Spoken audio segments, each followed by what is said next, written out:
Hello my friends, hello again. I am Kyle and this is part 2 of what is going to be a video series, Les leo un libro en inglés. So if you have not already seen part 1, I'll put a link down below in the description so you can go and watch part 1. Okay, so this little video series that I'm going to do where I read you guys this whole book is going to be a lot. It'll be a lot of input. Be a lot of input for you guys. A lot of vocabulary, a lot of exposure to really good English, okay?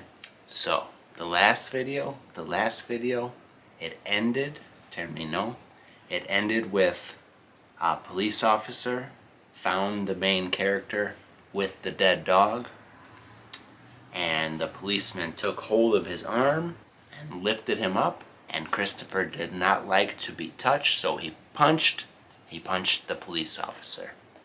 Okay, let's go. This will not be a funny book.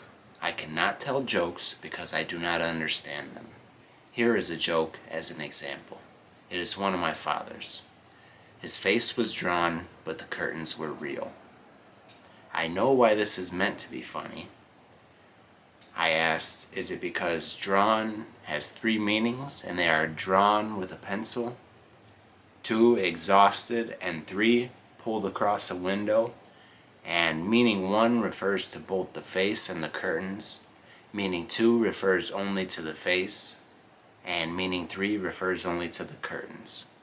If I try to say the joke to myself, making the word mean 3 different things at the same time, it is like hearing 3 different pieces of music at the same time, which is uncomfortable and confusing, and not nice like white noise. It is like 3 people trying to talk to you at the same time about different things. Okay guys, so maybe that paragraph was a little complicated. He was trying to explain a joke, una broma, and it's really showing how his mind works, okay? How the autistic mind works, how he doesn't get humor, he doesn't understand humor, okay? So they're trying to give you a deep look into the mind of this autistic boy. So that part's a little bit confusing, and I know it was a little tricky to follow. And that is why there are no jokes in this book. The policeman looked at me for a while without speaking. Then he said, I am arresting you for assaulting a police officer. This made me feel a lot calmer because it is what policemen say on television and in films. Then he said, I strongly advise you to get into the back of the police car because if you try any of that monkey business again, you little shit, I will seriously lose my rag. Is that understood? Sorry for cussing guys, but it's in the book. I walked over to the police car, which was parked just outside the gate. He opened the back door, and I got inside. He climbed into the driver's seat and made a call on his radio to the policewoman, who was still inside the house. He said, this little bugger just had a pop at me, Kate. Can you hang on with Miss S while I drop him off at the station? I'll get Tony to swing by and pick you up. And she said, sure, I'll catch you later. The policeman said, okie doke, and we drove off. The police car smelled of hot plastic and aftershave and takeaway chips. I watched the sky as we drove towards the town center. It was a clear night and you could see the Milky Way. Some people think the Milky Way is a long line of stars, but it isn't. Our galaxy is a huge disk of stars, millions of light years across, and the solar system is somewhere near the outside edge of the disk. When you look in direction A at 90 degrees to the disk, you don't see many stars. But when you look in direction B, you see lots more stars because you are looking into the main body of the galaxy. And because the galaxy is a disk, you can see a stripe of stars. And it's got this little drawing here, direction A and B. And then I thought about how, for a long time, scientists were puzzled by the fact that the sky is dark at night, even though there are billions of stars in the universe and there must be stars in every direction you look. So the sky should be full of starlight because there is very little in the way to stop the light from reaching Earth.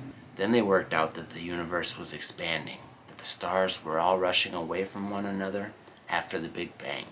And the further the stars were away from us, the faster they were moving.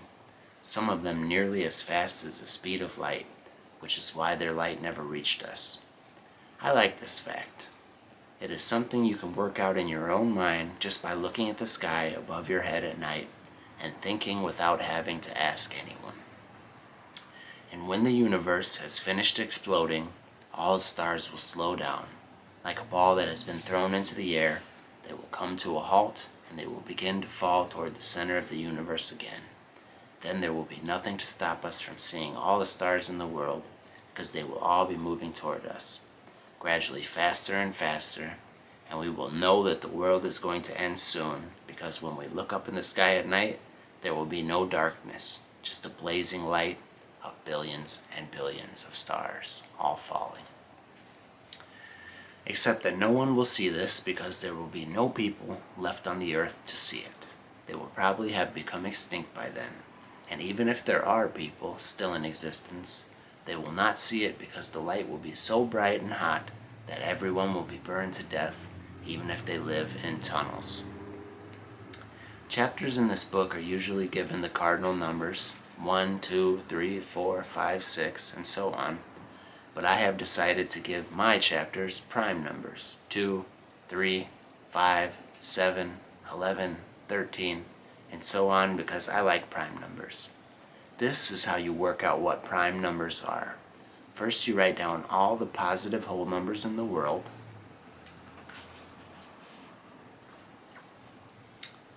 Then you take away all the numbers that are multiples of 2. Then you take away all the numbers that are multiples of 3.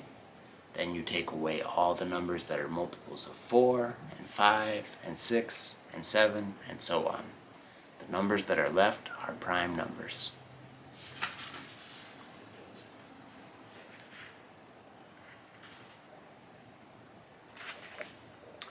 The rule for working out prime numbers is really simple, but no one has ever worked out a simple formula for telling you whether a very big number is a prime number or what the next one will be.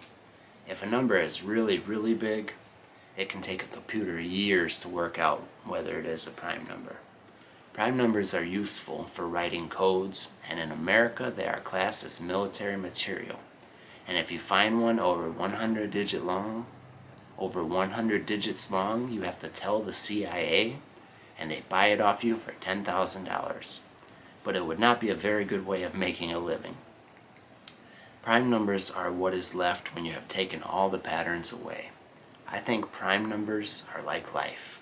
They are very logical, but you could never work out the rules, even if you spent all of your time thinking about them.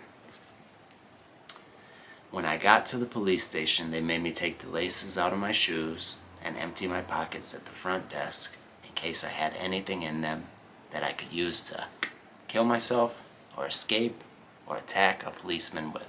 The sergeant behind the desk had very hairy hands, and he had bitten his nails so much that they had bled. This is what I had in my pockets: a Swiss Army knife with 13 attachments including a wire stripper and a saw and a toothpick and tweezers, a piece of string, a piece of a wooden puzzle which looked like this, 3 pellets of rat food for Toby, my rat, $1.47, a red paperclip, and a key for the front door. I was also wearing my watch, and they wanted me to leave this at the desk as well, but I said that I needed to keep my watch on because I needed to know exactly what time it was. And when they tried to take it off me, I screamed, so they let me keep it on. They asked me if I had any family. I said I did. They asked me who my family was. I said it was my father, but mother was dead. And I said it was also Uncle Terry, but he was in Sunderland, and he was my father's brother. And it was my grandparents too, but 3 of them were dead, and Grandma Burton was in a home because she had senile dementia and thought that I was someone on television. Then they asked for my father's phone number. I told them that he had two numbers, one for at home and one which was a mobile phone. And I said both of them. It was nice in the police cell. It was almost a perfect cube, 2 meters long, by 2 meters wide, by 2 meters high. It contained approximately 8 cubic meters of air. It had a small window with bars, and on the opposite side, a metal door with a long, thin hatch near the floor for sliding trays of food into the cell, and a sliding hatch higher up so that policemen could look in and check that prisoners hadn't escaped or committed suicide. There was also a padded bench. I wondered how I would escape if I was in a story. It would be difficult because the only things I had were my clothes and my shoes, which had no laces in them. I decided that my best plan would be to wait for a really sunny day and then use my glasses to focus the sunlight on a piece of my clothing and start a fire. I would then make my escape when they saw the smoke and took me out of the cell. And if they didn't notice, I would be able to wee on the clothes and put them out. I wondered whether Mrs. Shears had told the police that I had killed Wellington, and whether when the police found out that she had lied, she would go to prison, because telling lies about people is called slander. I find people confusing. This is for two main reasons. The first reason is that people do a lot of talking without using any words. Shaban says that if you raise one eyebrow, it can mean lots of different things. It can mean I want to do sex with you, and it can also mean I think that what you just said was very stupid. Shaban also says that if you close your mouth and breathe out loudly through your nose, it can mean that you are relaxed, or that you are bored, or that you are angry, and it all depends on how much air comes out of your nose and how fast, and what shape your mouth is when you do it, and how you are sitting and what you just said, before the hundreds of other things which are too complicated to work out in a few seconds. The second main reason is that people often talk using metaphors. These are examples of metaphors. I laughed my socks off. He was the apple of her eye. They had a skeleton in the cupboard. We had a real pig of a day. The dog was stone dead. The word metaphor means carrying something from one place to another. And it comes from the Greek word meta, which means from one place to another, and whatever that says in Greek, which means to carry. And it is when you describe something by using a word for something that it isn't. This means that the word metaphor is a metaphor. I think it should be called a lie because a pig is not like a day, and people do not have skeletons in their cupboards.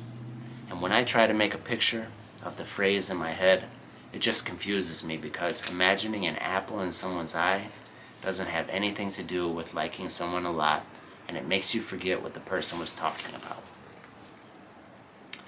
My name is a metaphor. It means carrying Christ, and it comes from the Greek word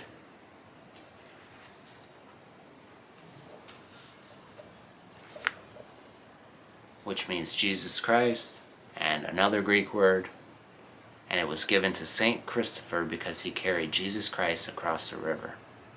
This makes you wonder what he was called before he carried Christ across the river.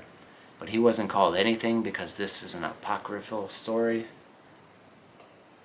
This is an apocryphal story, which means that it is a lie too. Mother used to say that it meant Christopher was a nice name because it was a story about being kind and helpful. But I do not want my name to mean a story about being kind and helpful. I want my name to mean me. Alright guys, that's where we will stop for today. Tell me down below guys, tell me down below if you want me to keep going, if you think that I should make these longer so that we can finish the book faster, or if it's easier to understand if we do them kind of short like this. Let me know guys, tell me down below. I appreciate you guys very much. Como siempre, muchísimas gracias por ver. Nos vemos pronto.